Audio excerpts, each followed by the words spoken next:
Bismillahirrahmanirrahim. Assalamualaikum warahmatullahi wabarakatuh. Selamat siang Bapak, Ibu, dan anak-anakku semua. Semoga Allah Subhanahu wa Ta'ala selalu melindungi kita dan memberikan kita rezeki yang melimpah serta umur yang panjang. Jangan lupa sebelum kita memulai belajar, mari kita berdoa untuk agama dan kepercayaannya masing-masing. Berdoa dimulai. Doa selesai. Oke. Jangan lupa like dan subscribe channel ini, Gorda Teknik, agar si pembuat selalu semangat untuk membuat media-media pembelajaran yang baik dan bermutu. Oke, hari ini kita akan belajar tentang struktur bodi kendaraan. Ya, diedit oleh saya sendiri, Khairul Munir.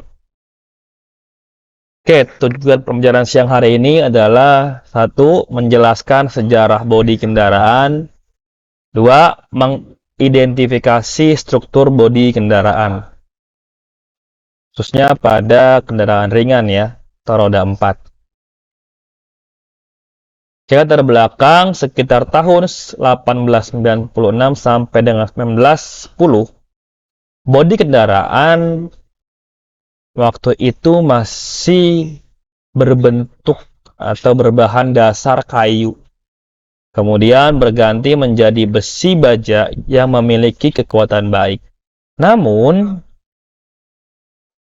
ya, ada kekurangan yang ada pada bahan besi baja, yaitu adalah bobotnya yang begitu berat.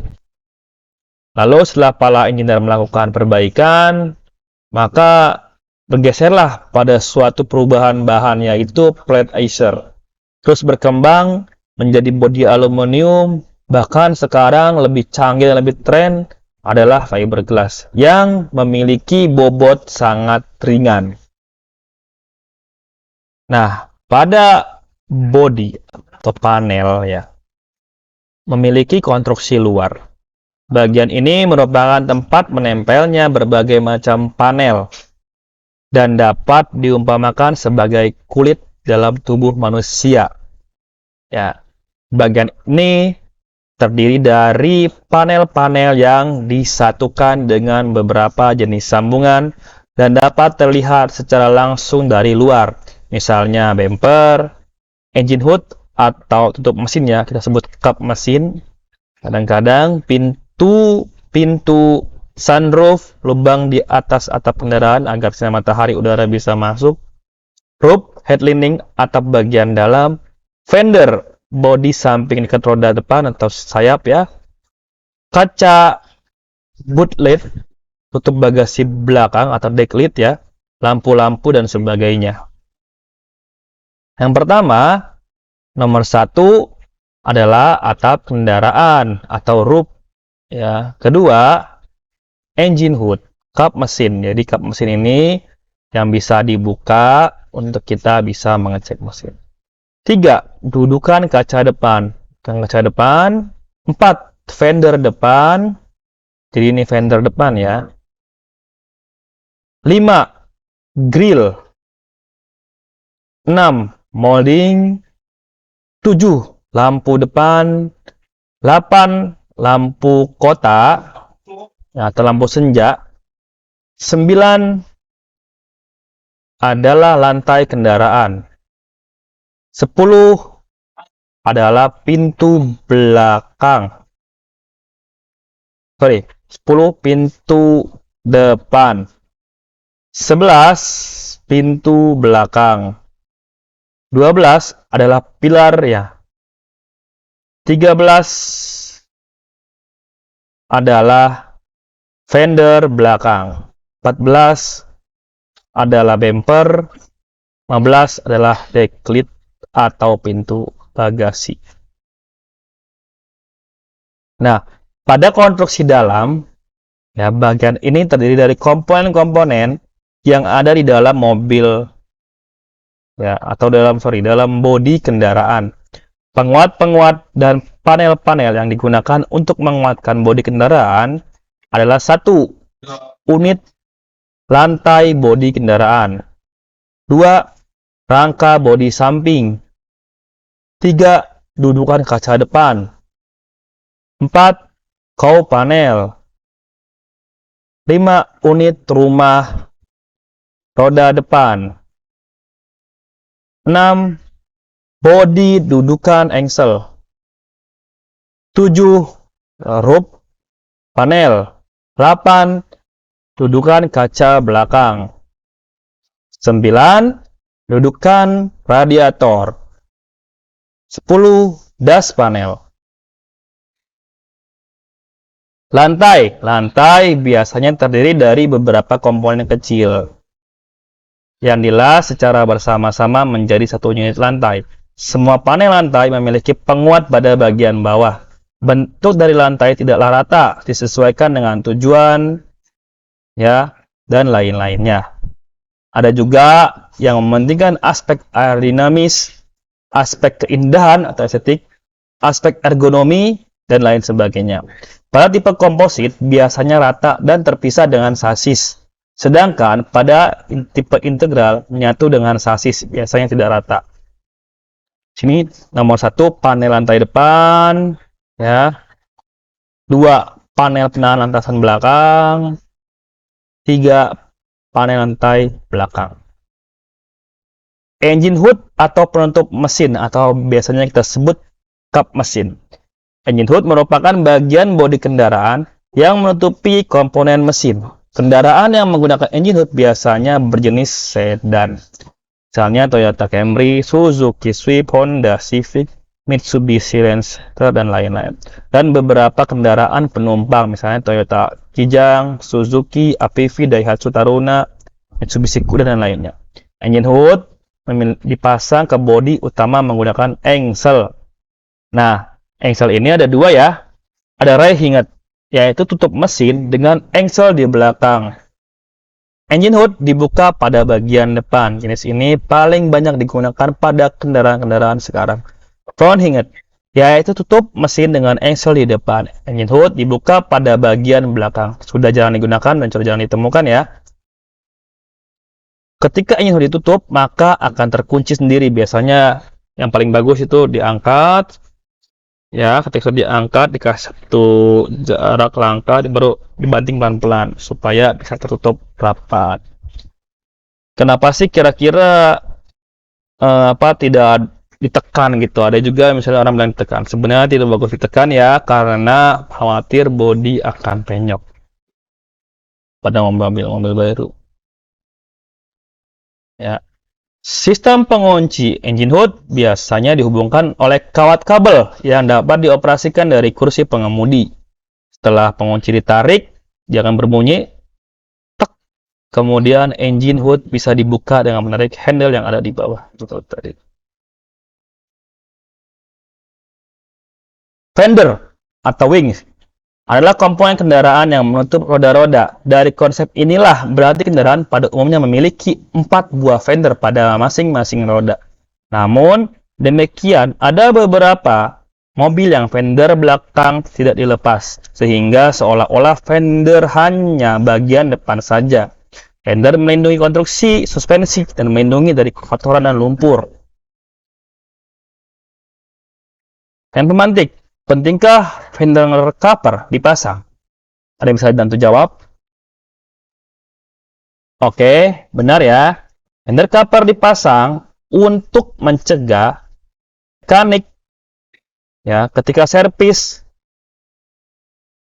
jauh dari kotoran atau melindungi kotoran atau juga melindungi baret-baret yang memungkinkan terjadi pada proses servis kendaraan.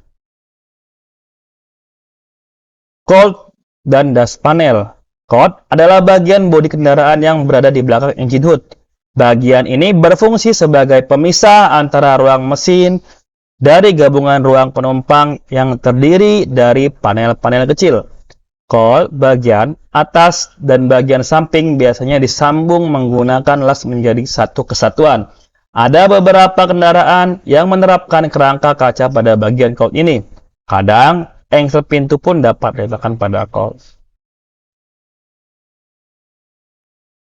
Kendaraan, roof panel. Atap kendaraan merupakan bagian bodi yang paling lebar dibanding dengan yang lain. Ya, konstruksinya paling sederhana, lembaran plat besi yang dilakukan pengerasan pada bagian tertentu, ya, dengan membuat alur agar kuat apabila menerima beban dari atas, dan juga untuk melindungi kita dari hujan ataupun panas. Ya. Bodi belakang, quarter panel. Komponen ini biasanya menyatu dengan sayap belakang dan memiliki konstruksi luar dan dalam. Konstruksi luar menekuk disatukan dengan konstruksi dalam dengan las dan baut. Pada bagian ini berhubungan dengan konstruksi pintu bagian belakang dan konstruksi kursi belakang. Pilar tengah. Pilar tengah merupakan penopang bagian tengah dan samping dari atap. Oleh karena itu, konstruksi ini haruslah paling kuat. Ya, karena berfungsi juga sebagai dudukan engsel pintu belakang dan dudukan pengunci pintu depan. Beberapa pabrik membuat pilar ini lebar dan tampak dari luar, akan tetapi kadang juga dibuat tidak tampak dari luar. Konstruksi pilar tengah biasanya tidak beraturan, dibuat profil turunan tertentu, yang menyebabkan konstruksi ini kuat dan kokoh, serta dibuat menyesuaikan bentuk dari pintu saat terbuka. Pintu kendaraan, door. Pintu dibuat dari dua panel utama, panel luar dan panel dalam. Terbuat dari plat baja, pintu kendaraan memiliki kekuatan yang berasal dari panel dalam memiliki profil tekukan dan lekukan dengan jalan dipres, sehingga ketika tepinya disatukan dengan panel luar maka menjadi satu kesatuan, maka konstruksi ini akan menjadi kuat. Dalam keterangan tersebut, yang nomor 1 ini adalah panel dalam pintu, 2 adalah alur jendela ketika jendela naik, ya. 3. Dudukan engsel pintu. 4. Panel luar pintu. Dan 5. Alur karet pintu. Karet pintu, ya. Backlight tutup bagasi. Backlight merupakan bodi kendaraan sebagian besar sedan, ya, seperti ini, ya. Karena bisa bagasi seperti Vios dan lain-lain. Pada bagian belakang barang bagasi. Komponen ini juga terdiri dari dua panel, yaitu panel luar dan dalam, yang disatukan menjadi satu dengan las atau silan. Bagian luar memiliki bentuk yang sederhana, namun pada bagian dalam terdiri dari rangka penguat untuk membuka backlight. Kadang disediakan handle dari luar atau dapat dibuka dari ruang kemudi menggunakan kabel. Tapi di mobil sekarang sudah bisa, ya, pada Avanza dan lain-lain itu sudah menyatu, maksudnya itu, ya, sudah menyatu dengan kursi paling belakang, ya. Jadi ketika kita buka pintu belakang biasanya sudah ada kursi penumpang paling belakang. Bumper dibedakan jenisnya menjadi dua, yaitu bumper depan dan bumper belakang. Fungsi dari bumper adalah sebagai pengaman pertama terhadap bodi dan penumpangnya jika ditabrakan atau benturan. Pada dasarnya, komponen bumper memiliki dua, ya, depan dan belakang yang sama. Kaca kendaraan, automotive glass. Kaca kendaraan merupakan komponen yang sangat penting bagi kendaraan, yang terdiri dari kaca depan, ya, kaca belakang, dan kaca samping. Ketebalan kaca pada kendaraan minimal 5 mm, terutama kaca depan. Selain harus memiliki ketebalan 5 mm, kaca depan terdiri dari konstruksi lapisan plastik di antara kaca bagian depan, kaca bagian dalam. Hal ini karena harus mampu menahan tekanan udara ketika sedang berjalan maupun sebagai perangkat keselamatan ketika menerima benda asing, kerikil, ataupun yang lainnya bisa mengenai kita. Kaca kendaraan memiliki beberapa sifat. Yang pertama, harus jernih, tidak membiaskan cahaya yang datang. 3. Tahan terhadap tekanan udara yang kuat. 4. Apabila terjadi kecelakaan tidak membahayakan penumpang. 5. Tahan terhadap temperatur yang ekstrim, dingin, terlalu dingin atau panas. Dashboard kendaraan, bagian bodi dari bodi kendaraan ini selalu berada di depan pengemudi. Hal ini dikarenakan bagian ini terdiri dari instrumen-instrumen panel yang digunakan oleh pengemudi untuk memantau semua kondisi pengemudian seperti kondisi mesin, sistem rem, pengisian, kondisi tekanan ban, dan fasilitas kenyamanan seperti AC, radio, sirkulasi udara, tanda-tanda isyarat seperti sen dan lampu-lampu. Grill and molding. Grill adalah komponen kendaraan yang terletak di bagian depan, dengan kendaraan berfungsi sebagai pengarah udara untuk pendinginan mesin. Jadi ketika mobil berjalan, si grill ini ya membantu membuka ya bagian depan supaya udara bisa mengenai sistem pendingin radiator. Serta sebagai penghias bodi kendaraan. Pelepasan dan pemasangan menggunakan baut pengikat atau soket plastik, sedangkan molding adalah komponen pemanis kendaraan yang ditempelkan pada bodi bagian luar. Tuh, ini ada radiator grill ya, atau radiator. Buat radiator biasanya buat pendingin. 2 ini buat molding, biasanya ada lambang-lambang, biasanya Canggita BMW atau apapun ya, biasanya mobil-mobil mahal.